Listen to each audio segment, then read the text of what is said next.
So what is sleep paralysis? Who can experience sleep paralysis? What are the causes of it? And are there any religious explanations to explain the phenomenon of sleep paralysis? We are going to try to answer all of these questions today with as much detail as possible. But before we get into that though, please, let's go ahead and give this video some likes. Yes, make sure to paralyze that thumbs up button in its liked position so you can help support your boy and take him to victory.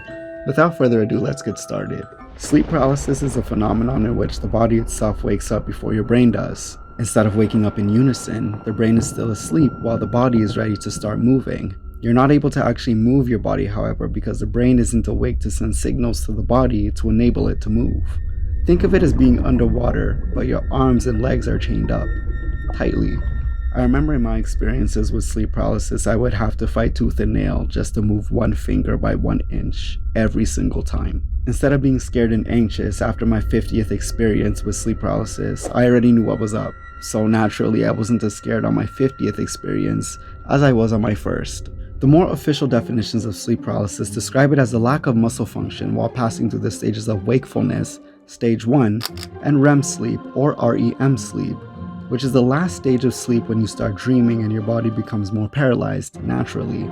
In other words, your body is at stage 1, but your brain is still at stage 4 or 3, which is deep sleep, the stage where your body starts preparing to come off of the same sleep mode that you can put your computer or laptop on and gets ready to shut down completely and enter stage 4. For those that just aren't aware, when you put a computer or laptop on sleep mode, you could turn it back on just by touching a button on the keyboard, moving your mouse a tiny bit, or pressing the power button, and the computer or laptop will come back on without any applications being closed and your work still intact without having to save anything. The same concept applies to stage 1 and 2 of sleep. You can wake them up lightly by touching them or calling their name softly to tell them there's a fire in the house and they won't act confused and not know what to do, for example. But when you shut down a computer completely, everything will close and everything used to operate the computer, like moving the mouse or touching the keyboard to type, will no longer work to turn it back on.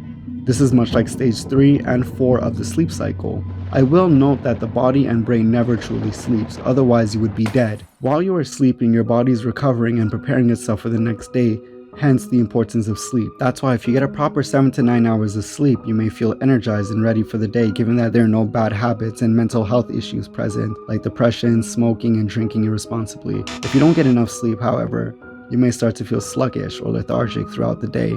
Couple that with bad habits and mental health issues, and this can possibly be enough to put you in a cycle of never-ending sleep paralysis. And this brings me to my next point.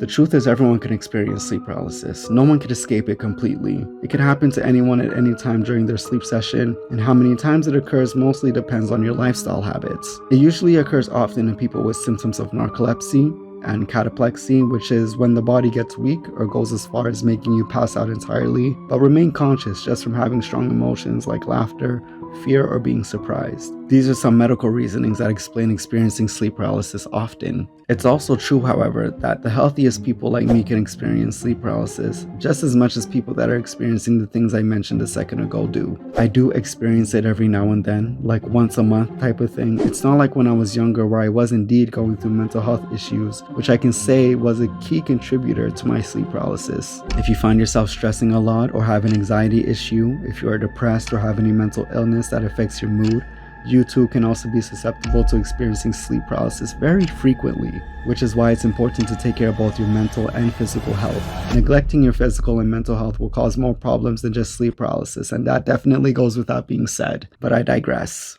Interestingly, I wasn't able to find anything in depth on religion and sleep paralysis worth noting. What I did find is that in a religious perspective, sleep paralysis is explained as spiritual warfare or a struggle within your own respective spiritual realm between your spirit and demons. The demons are attempting to scare and trick you into believing that they have control over your body by showing you images and or figures and pressing on your body, making you feel as if you cannot breathe and other things of similar nature. This can all go under experiencing hypnagogic hallucinations, you can say, because while all this is happening, your body is still completely unharmed, which is most likely why religions say this is a spiritual attack. I mean, people that have experienced sleep paralysis with their eyes open have reported seeing images and figures. I personally personally never experienced that because my eyes were closed every single time I've experienced sleep paralysis. Regardless of if we can verify that or not, I think we can all agree that for those who have experienced it, it's never a pleasant experience. Many cultures have different names for the phenomenon of sleep paralysis. In China, it's called guiyashen, which translates to a ghost pressing on your body literally. In Africa, they refer to this experience as the devil riding your back, which all puts emphasis on your struggle to breathe during sleep paralysis. And in certain Muslim countries, alongside various other countries and cultures, it's related to an evil jinn, or demon so to say. So there's many cultures that link sleep paralysis with spirituality, which can sort of make you think, is this really an attack from a demon? Or is it just me going crazy? Thank you for watching.